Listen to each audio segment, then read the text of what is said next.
Марат Залялов занимается пчеловодством уже на протяжении 13 лет. Последние 5 из них он полностью посвятил этому ремеслу.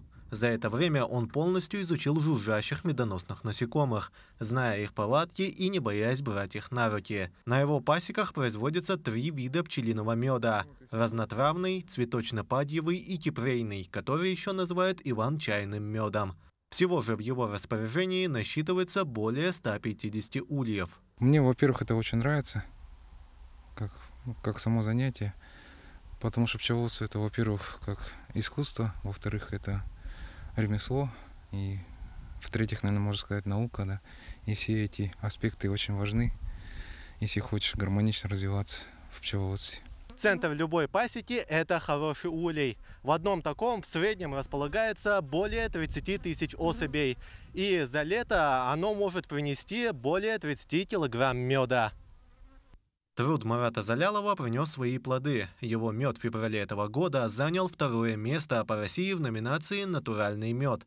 Тем не менее, его основной целью разведения пчел является селекция вида, который в дальнейшем станет устойчивым к местному суровому климату.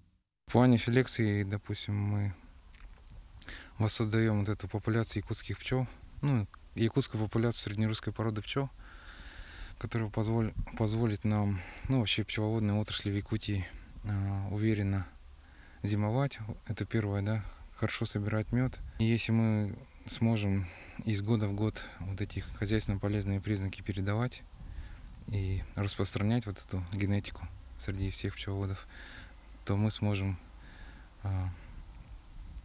сделать пчеловодство полноценной отраслью сельского хозяйства. Марат отметил, что и дальше планирует увеличивать как количество своих пчел, так и производство меда, ведь он является не только питательным продуктом, но и также действенным лекарственным средством. Тимур Калмогоров, Иван Сорокаумов, Якутск.